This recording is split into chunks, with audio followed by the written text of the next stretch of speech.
Hoje nós vamos trabalhar um pouquinho, falar sobre os reatores catalíticos e fazer uma introdução daquilo que vocês vão aprender para bioreatores. A gente já trabalhou lá no início da disciplina a questão dos catalisadores, né? Então, os catalisadores nós sabemos que são substâncias que participam lá do mecanismo de reação como um passo intermediário, né?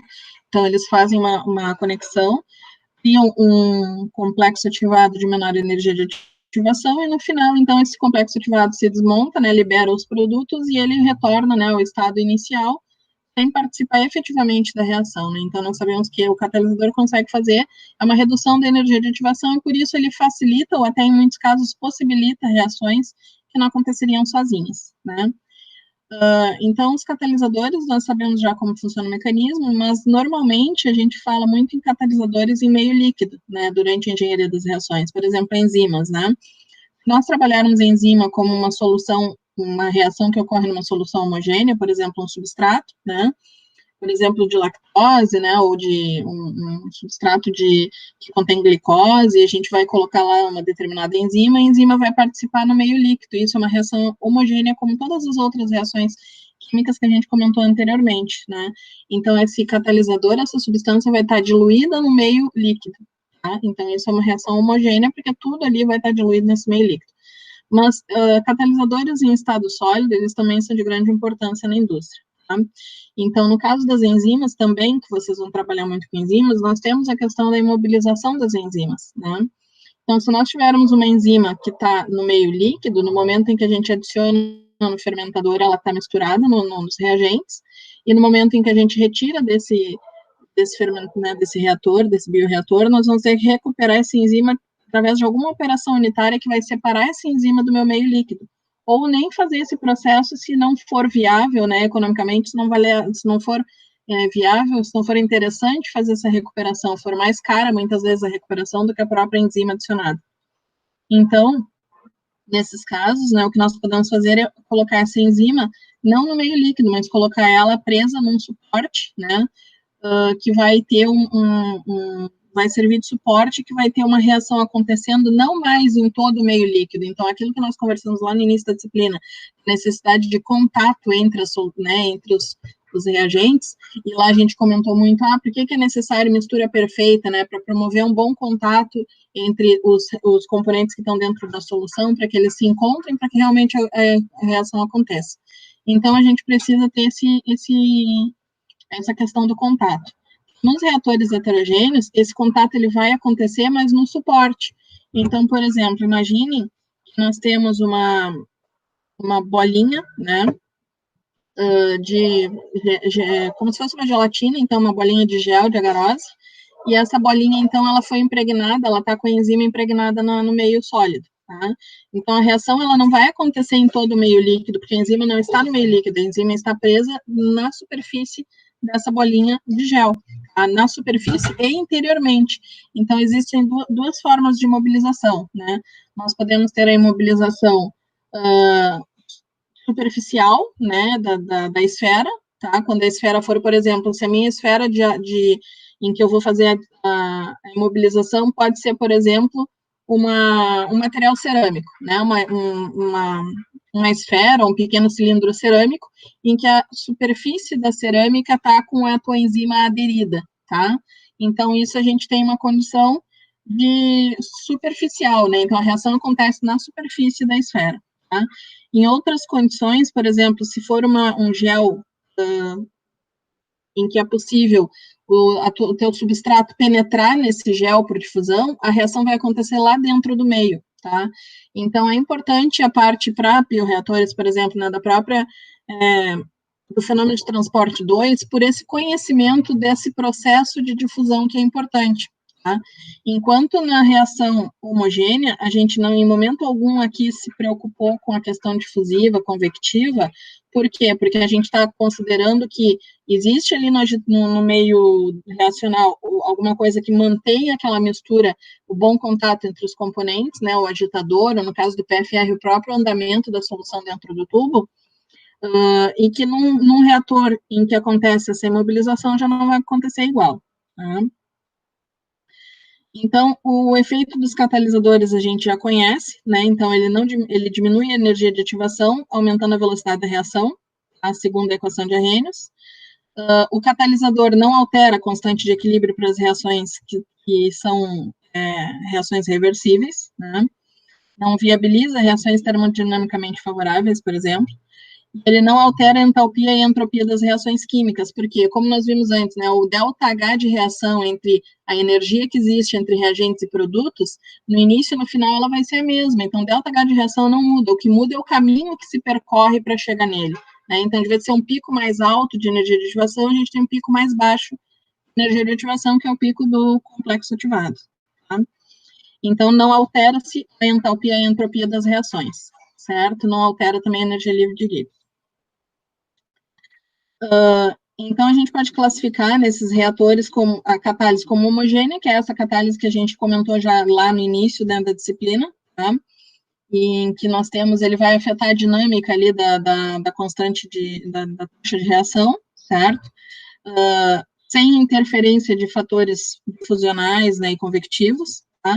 A catálise heterogênea, que é essa que eu vinha comentando, né? Então, quando a gente tem duas fases envolvidas, então eu tenho, por exemplo, um catalisador suportado no meio sólido, né? Ou o meu próprio catalisador é sólido, então para reações químicas é muito comum nós termos metais pesados, né? Alguns metais nobres também, platina, ouro, determinados metais que são catalisadores para reações químicas, né? Então, em que acontece na superfície do metal. Então, por exemplo, reações gás sólido, em que eu tenho gás encostando ali na superfície, ocorre uma ligação, né, ali ocorre o processo de reação catalítica e aí se libera, né, esses produtos, tá? Então, essas são as reações heterogêneas que envolvem mais de uma fase, né? Então, geralmente o catalisador está no meio sólido, né, então na forma sólida, e os reagentes, então, na fase líquida ou gasosa, certo? Então, aproximadamente 80% das reações catalíticas comerciais são reações heterogêneas. Então, nessa disciplina, a gente não trabalhou reações heterogêneas, nós trabalhamos só com reações homogêneas. Então, na disciplina de bioreatores é que vocês vão aprender a trabalhar com reações heterogêneas, tá? Então, como é que funciona essa questão dos catalisadores, né? Então, tanto para catalisadores químicos quanto para biocatalisadores, ou seja, as enzimas, tá? Nós podemos ter catalisadores porosos, tá? E não necessariamente o catalisador é poroso, mas ele pode estar aderido numa superfície porosa. Né? Então, por exemplo, eu posso ter, como eu estava falando, uma enzima aderida numa superfície porosa de cerâmica, ou eu posso ter uma enzima aderida numa superfície de carvão ativado, que é um material extremamente poroso, então dentro dos poros do carvão ativado pode ter catalisador aderido, tá? Então, o que acontece nesses catalisadores porosos? A gente tem uma grande vantagem de ter muita área superficial, tá? Então, qual que é a lógica? Então, os catalisadores porosos, né, é como se eu tenho, então, uma superfície, né, uma bolinha de cerâmica, por exemplo, e o meu catalisador está aderido na superfície da bolinha, tá? Então, qual que é a área de contato que eu tenho, né, de reação? Não é mais no meio líquido, não tenho mais contato dentro do meio líquido em todos os pontos, o que eu tenho é contato entre o meio líquido e a superfície. A reação vai acontecer nesse ponto aqui, se esse material poroso, né, for, por exemplo, apenas adesão superficial. Então, na superfície da minha bolinha, aparentemente é a área de uma esfera, né, a área superficial de uma esfera, tá? Mas não é. Se ele for poroso, dentro, se nós olharmos aqui no estado micro, né, olhar bem lá para dentro, nós vamos ver que essa superfície ali, ela não é regular, ela é uma superfície extremamente porosa, que tem buraquinhos, né, e que dentro desses buraquinhos, toda essa área aqui somada, tá, vai ser a minha área superficial. Se eu fosse considerar a área de uma esfera, eu estou considerando só essa parte aqui. Se eu entendo que eu tenho muita área de suporte, né, muita área uma área que está sendo ali dentro dos poros, né, eu tenho toda essa área da superfície dentro do poro aqui para somar como área superficial de reação. Então, o material poroso ele é altamente benéfico, porque se eu tenho uma reação que acontece em superfície, e essa superfície é grande no material poroso, eu tenho, então, uma reação muito melhor do que um material liso. Né? Um material extremamente liso não é vantagem para isso, porque a área superficial dele é mais baixa. E outro fator, então, importante também dessas reações em fase heterogênea é que, se eu pegar uma esfera, por exemplo, né, muito grande, ou várias esferas, né, a mesma massa de esferas pequenininhas, tá? Qual situação que eu tenho maior área superficial, né? Então, isso a gente vê lá em operações unitárias, quando a gente trabalha a questão de granulometria, né, e área superficial e tudo mais, a gente sabe que numa esfera grande é a área externa da esfera, mas se eu pegar essa mesma massa de esfera e quebrar em esferinhas pequenininhas, a área superficial é muito maior. Então, o material que é sólido para uma reação, quanto menor o diâmetro de partícula, melhor. Por quê? Porque eu tenho maior área superficial e a reação acontece na superfície. Maior área superficial me diz que eu vou ter um maior contato entre reagentes e catalisadores, tá? Então, esse é um fator importante, tá? Então, catalisadores porosos, né? Então, grande área superficial provida pela estrutura porosa, né? Então, o sólido contém poros muito finos e a superfície dos poros fornece área com uma alta velocidade de reação, tá?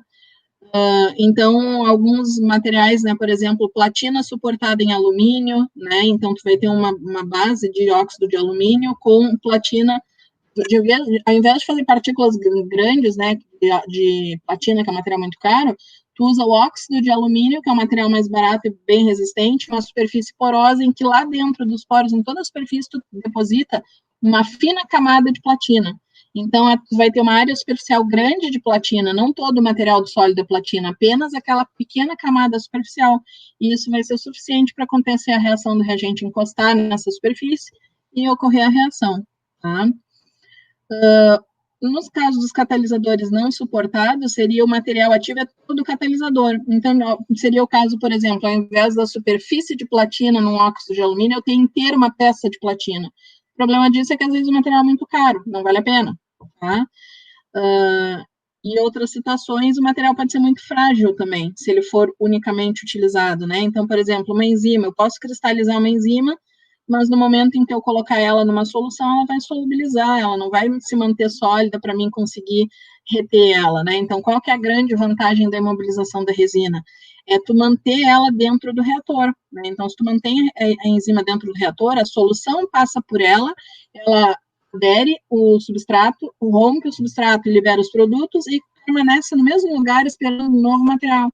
Então, nós sabemos que no caso de uma enzima não suportada, esse material, essa enzima vai entrar junto com o reagente e vai sair junto com o produto. Tu não consegue reter ela no reator, né? Então, no caso de um reator com suporte, nós temos, por exemplo, né, imagine um reator de leito fixo. O que seria um reator de leito fixo? É um sistema de cilindro, por exemplo, em que lá dentro eu tenho um recheio, que é várias estruturas de alta área superficial, por exemplo, pode ser uma cerâmica com a enzima aderida, ou pode ser enzima presa, né, aderida num gel de agarose, por exemplo, né, alguma coisa do tipo, então eu tenho várias bolinhas. A minha solução, né, do meu substrato, ela vai entrar, vai percorrer toda essa área e vai sair aqui no final já processada, né, com reação ok. Então, o substrato vai passar, a reação vai acontecer ali dentro, vai liberar os produtos, mas a enzima não sai do lugar. Então, eu tenho um ganho econômico aqui de reutilizar sempre a mesma enzima, até que a enzima chegue num ponto, de repente, de saturação final, né, daqui a pouco a desnaturação da enzima, mas enquanto ela estiver ativa, ela vai estar reagindo, tá? Então, esse é um fator importante. Catalisadores não suportados é quando todo o material do catalisador é o próprio sólido, né? Então, esse tipo de catalisador também, pequena quantidade de ingredientes ativos adicionados, né, que pode acontecer, chamados promotores. Então, pode ter um sólido, tem pequenos componentes ali de outros materiais que ajudam aumentam a atividade da enzima ou aumentam a seletividade dela, né, a atração dela por um determinado substrato, tá? E esses catalisadores, então, suportados, é isso que a gente vem falando, as partículas pequenas do material ativo disperso numa substância menos ativa. Né? Então, o suporte, qual é o material que mais se usa para suporte, né? Cerâmicas, né, material cerâmico, porque é um material poroso e tem bastante poros e uma área superficial boa. Carvão ativado, que é um material também inerte, que tem uma boa área de superfície, que dá essa oportunidade, né, de alta área superficial. E no caso das enzimas, se usa muito substratos, digamos, imobilizadores na forma de géis, né, esferas, mas também pode ter, por exemplo, suportes de particulado de plástico, né, bolinhas de PP, de PE, então se tu consegue fazer a adesão do teu catalisador na superfície de bolinhas plásticas, também pode ser feito dessa forma. Vidro também é utilizado como suporte, tá, então esferas de vidro ou anéis de vidro, materiais muito parecidos com aqueles que a gente comentou lá em operações unitárias, a gente trabalha como recheio de colunas também, né? Então, vidro, cerâmica, metais também é possível, como no caso do alumínio, né? Com o alumínio anodizado com óxido de alumínio na superfície, ele é altamente poroso. Ele também serve de suporte, tá? Então, metais, vidro, cerâmicas, plásticos, né? Polímeros em geral. E nesse caso dessas substâncias inertes, né, e porosa tem a vantagem dos buraquinhos em que toda a superfície vai estar ativa, mas digamos lá dentro, no centro, se não for totalmente poroso, ele não vai estar atuando.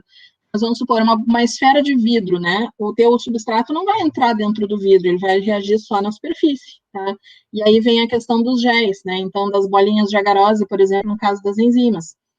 Vocês lembrarem aquelas bolinhas que se usa em plantas, né, que tu bota num vidro para a planta permanecer úmida, que são os géis que ficam umas bolotas grandes, é algo parecido, né? Então, tu tem um gel que absorve lá a tua substância, e esse gel fica como um material lá, a enzima fica presa e o substrato vai passando e ela fica sempre no mesmo lugar, né, reagindo. Mas os mecanismos são diferentes, tá? Os mecanismos de reação. Então, outros tipos de catalisadores são peneiras moleculares, né, materiais com poros tão pequenos que admitem apenas moléculas pequenas, evitando a entrada das grandes. Então, seria um material, tipo, algumas substâncias como argilas e zeólitas, né, então, ou totalmente sintéticos, também material sintético, tá, em que eles conseguem ter uma seletividade, porque eles, digamos, materiais muito pequenos, substâncias muito pequenas passam e as outras não. Então, eles vão entrar substâncias pequenas para reagir, as demais não. Então, isso aumenta a seletividade, né? Ou seja, o que vai reagir naquilo ali. E os catalisadores monolíticos, então, né? Que, no caso de substâncias, né? Digamos, de catalisadores que tu não precisa de superfícies extensas, né? Fornecida por uma estrutura porosa, então tu pode ter um catalisador monolítico, seria um bloco único, né? Então, são suficientemente ativos, né? Aquela área superficial já é, digamos, de vez de ter várias partículas pequenininhas, um único bloco, né? Então, no caso do catalisador, ele seria um bloco monolítico sem estar fragmentado, né? Então, isso pode ajudar na questão de queda de pressão, né? Porque quando tu tem material poroso, né? É como se fosse um filtro. Tu tem uma alta pressão de um lado, ele vai ter uma perda de carga para o material do outro lado. E no caso, se tu tem um bloco único ali que tem escoamento ao redor, tu tem uma menor queda de pressão, tá? A remoção de calor, então, também é importante nesse caso. Então, exemplo, né, conversores catalíticos dos automóveis podem ser porosos na forma de colmeias ou não porosos, né, que são na forma de telas de fios, né? Então, eles são, de vez de ser um material bem particulado, bem granulado, com alta área superficial, tu tem ele mais pontual, né, uma substância menos fragmentada. Tá? Então, as partículas do catalisador no reator de leite fluidizado ou em reator tipo lama são relativamente pequenas, né, esféricas e com diâmetros de 1 a 100 micros. Então, às vezes o pessoal me pergunta, né, a gente até esquece de explicar o que é um reator de leite fluidizado, né? Então, esse reator que eu comentei aqui com vocês, ó, leite fixo, né? Eu vou ter, por exemplo, um cilindro de inox com uma tela, coloco o meu material particulado em cima, fecho com outra tela e aí fica circulando, né, o material substrato. Isso é um leito fixo, porque as bolinhas estão presas sem liberdade de movimento. Tá? Um leito fluidizado é quando a gente tem o mesmo sistema, tá? Só que a gente tem espaço para as bolinhas circularem. Então, eu vou ter, por exemplo, as bolinhas só aqui no fundo, tá? Não ocupando 100% do espaço.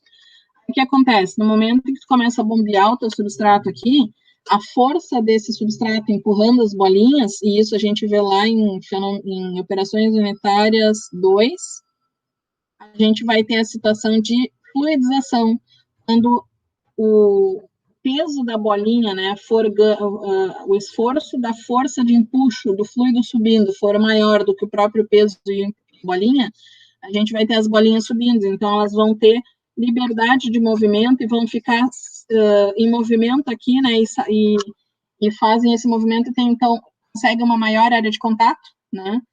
Quando eu tenho as bolinhas, vamos por uma do ladinho da outra aqui, a área que está encostada uma bolinha na outra não reage, porque tem contato ali bolinha com bolinha, né? Então, essa parte não está disponível para o líquido reagir. Quando essa bolinha está fluindo, né, com o fluido ao redor, toda a área da bolinha está disponível para reação. O leito fluidizado é isso, né? Ele tem espaço para as bolinhas circularem com a movimentação do fluido, tá?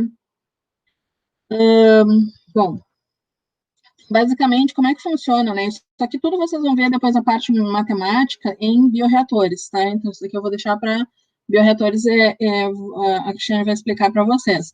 Mas o que eu quero comentar com vocês nesse momento é a questão dos fenômenos, né? E a relação com o que a gente tem aqui da engenharia das reações, tá?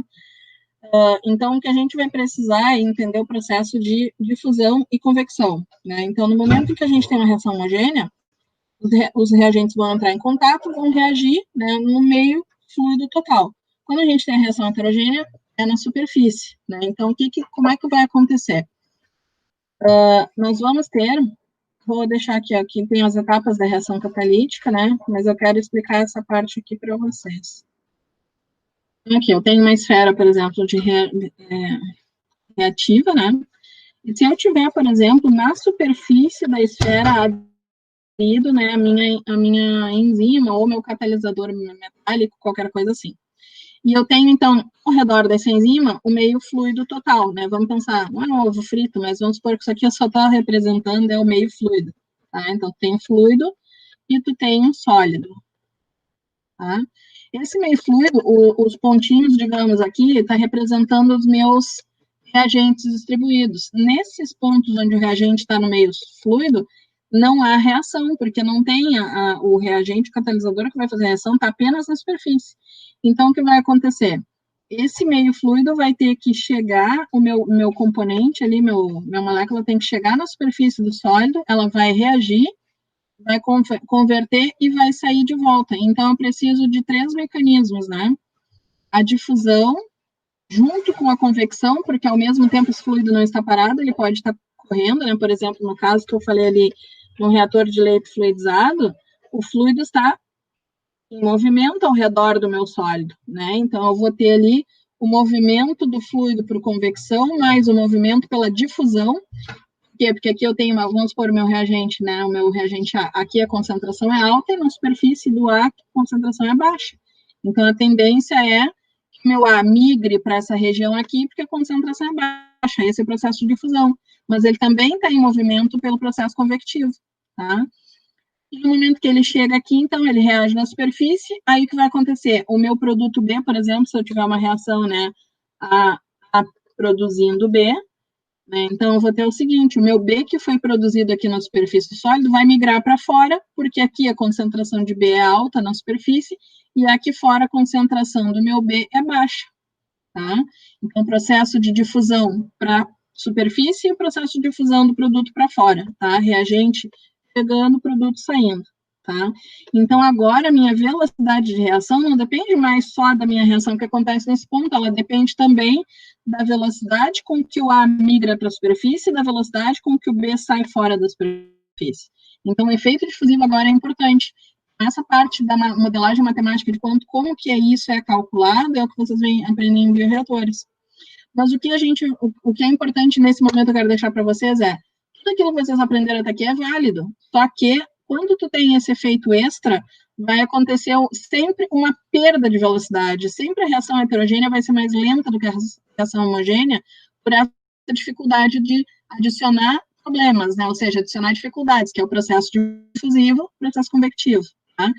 Quanto maior esse grau de dificuldade de difusão dos meus reagentes e produtos ao redor do meu suporte lá, do meu material catalítico, mais lenta vai ser a reação. Então, a gente vai calcular o quanto que existe de perda, né, entre essa situação do homogêneo para a situação do heterogêneo. Então, vocês vão calcular uma efetividade em cima desses efeitos. E essa efetividade é uma espécie de um aproveitamento percentual. Por exemplo, uma reação com efetividade de 0,9, ela é 90% da velocidade de reação numa reação homogênea. Da mesma reação se acontecesse da forma homogênea. Uma efetividade de 0,7 é é 70% da velocidade que aconteceria se ela fosse homogênea, tá? Quanto menor a efetividade dessa reação devido a esses efeitos de difusão e convecção, mais lenta é a reação, maior o efeito difusivo tem sobre a reação. Tá? Então, isso aqui é importante vocês fazer essa introdução para quando vocês chegarem ali na engenharia, na parte de bioreatores, a reação heterogênea, entender isso. Tá? O efeito difusivo, o efeito convectivo, além do efeito reacional. Tá? Então, essa é uma situação quando a gente tem reagente apenas, né, o meu catalisador está apenas na superfície do meu sólido. Tá? A segunda situação é quando eu tenho, por exemplo, o que a gente estava falando, de bolinhas de gel com enzima imobilizada no centro da bolinha. Ela está imobilizada em toda a massa da bolinha, não só na superfície, tá? Então, nesse caso dele estar imobilizado, tá, dentro da massa da bolinha, eu não vou ter apenas a migração externa, eu vou ter aqui, ó, o meu reagente A está aqui, por exemplo, né, e aqui a concentração de A é alta, e aqui na superfície a concentração de A é baixa. Então, esse A vai chegar na superfície, só que ele começa a reagir na superfície, mas não reage só na superfície. Porque se a bolinha é gel e existe uma difusão da bolinha, né, do meu A para dentro da bolinha, eu tenho um efeito de difusão externa, e ele vai começar a migrar por dentro da bolinha, até chegar lá no centro. Então, eu tenho a concentração de A aqui baixa, a concentração de A aqui no centro mais baixa ainda. Então, eu tenho o quê? Como eu tenho enzima dentro da bolinha, não só na superfície, tá? O meu A vai migrar por dentro da bolinha para um processo bem de difusão. Então, eu vou ter aqui a difusão externa e aqui eu vou ter a difusão interna, tá? E lá dentro também vai acontecer reação. Então, imaginem que se eu já tinha uma reação atrasada em relação à reação homogênea, porque eu tenho efeito difusivo externo, agora eu tenho mais efeito difusivo interno, que é o efeito, a dificuldade que eu tenho do meu substrato penetrar nessa bolinha. Ah, então, a reação vai ter a efetividade externa e interna, mais um pouco de redução de velocidade de reação por esse efeito interno. A vantagem é que eu consigo colocar muito mais enzima na massa inteira da bolinha do que só na superfície. Então, eu consigo acumular mais enzima, tá? Então, são diferentes situações. Tá? Então, esse efeito da difusão, da convecção, então, dentro da bolinha não tem convecção, porque o gel está parado ali dentro, sólido, né? Mas eu vou ter a convecção externa, né? Então, meu material migrando, né? Meu A migrando para fora, para dentro, para próximo da bolinha, tá? Então, eu tenho convecção, e na camada da superfície da bolinha, difusão, tá? Então, convecção, difusão, difusão externa, difusão interna, certo? A reação acontecendo, então, na superfície para o centro da bolinha, tá? Da superfície para o centro. Se ela é uma esfera sólida e a reação apenas acontece na superfície, ela é só superficial. Se ela é uma migração que tem que o teu substrato penetra no meio da bolinha, vai ter uma reação de difusão interna também. Tá?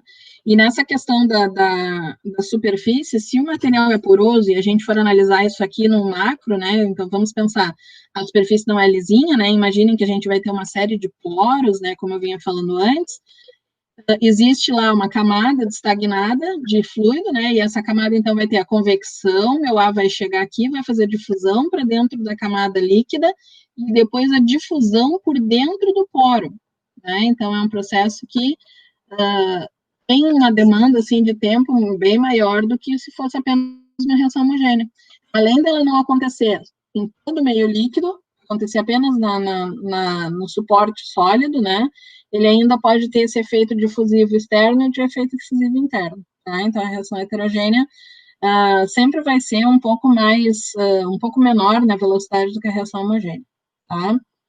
Então, isso serve para o caso dos catalisadores, né, e que a gente vai trabalhar, vocês vão ver isso em bioreatores, toda a modelagem matemática para isso, tá? Mas eu queria aqui dar uma introdução para vocês não chegarem totalmente crus lá, né, nessa parte de qual é a diferença, né, da engenharia das reações que eu vi antes, agora para a situação, né, dos catalisadores, né, do suporte, né, heterogêneo.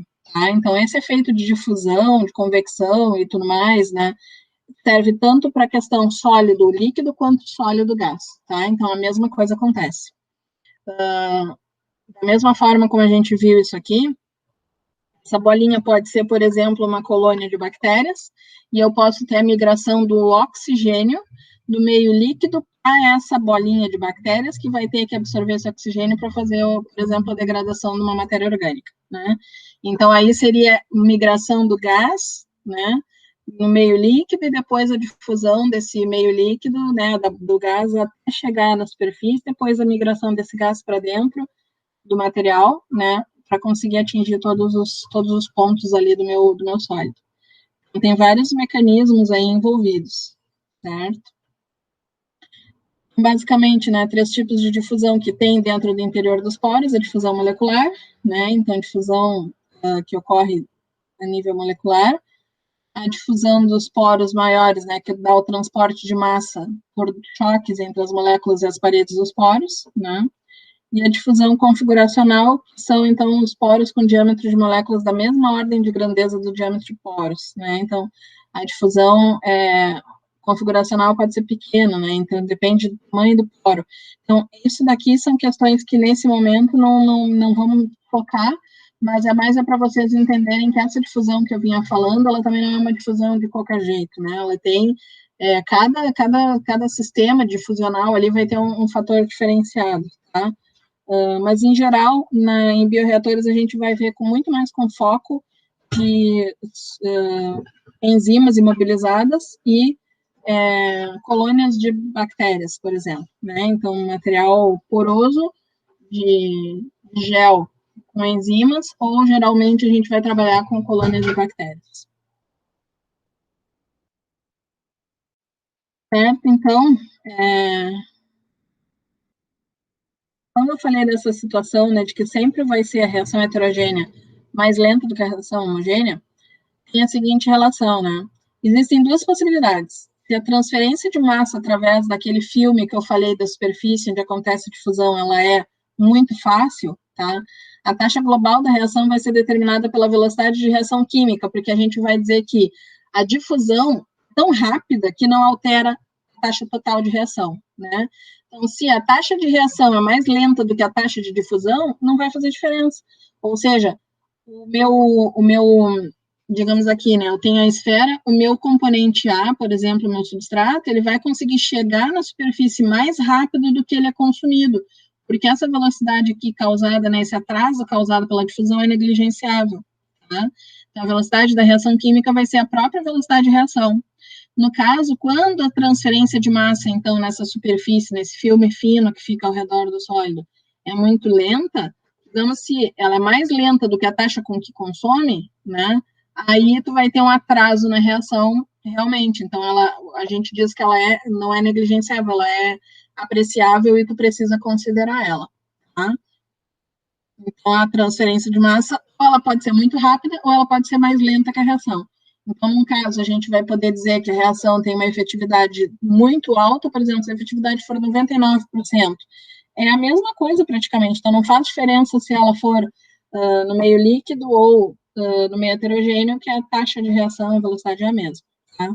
A diferença que nós vamos ter é o seguinte: no meio reacional, tu tem uma taxa de reação em mol por litro segundo. Mol por segundo por litro de meio reacional. Aqui, a relação sempre vai ser mol por segundo por área de superfície de meio reacional, porque antes tu tem o volume inteiro ocorrendo a reação, e no caso aqui dos heterogêneos, tu tem apenas a superfície ocorrendo a reação. Então, enquanto lá a taxa de reação é relacionada ao volume total do reator, aqui na reação heterogênea nós temos a taxa relacionada à área de superfície de reação. Tá?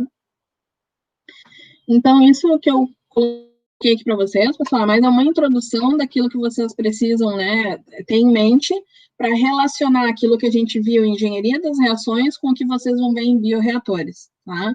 Então, bioreatores, além de ter essa parte de reações heterogêneas, tem toda uma outra parte dos tipos de reatores, né, de bioreatores, como de mencionar o aerador, como de mencionar o sistema de agitação, o sistema de esterilização, e aí no sistema de esterilização vocês vão usar aquilo que a gente conversou na parte de reações biológicas, né, o KD, que seria a velocidade de morte dos micro-organismos, vocês vão usar isso aí para poder dimensionar os esterilizadores, tá?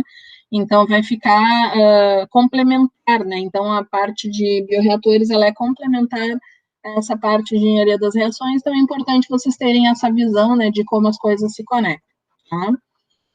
Bom, então, desejo para vocês, né, uma boa disciplina de bioreatores, né, e fico à disposição sempre que vocês quiserem conversar, tirarem qualquer dúvida, né, a respeito da parte de realizações ou de bioreatores que eu puder ajudar. Agradeço a atenção de vocês, né, e espero que esse semestre remoto, que embora foi atípico, tenha sido vantajoso, né, que vocês tenham conseguido desenvolver bem o conhecimento, tá? E que logo a gente se encontre em outra disciplina, certo? Um abraço a todos.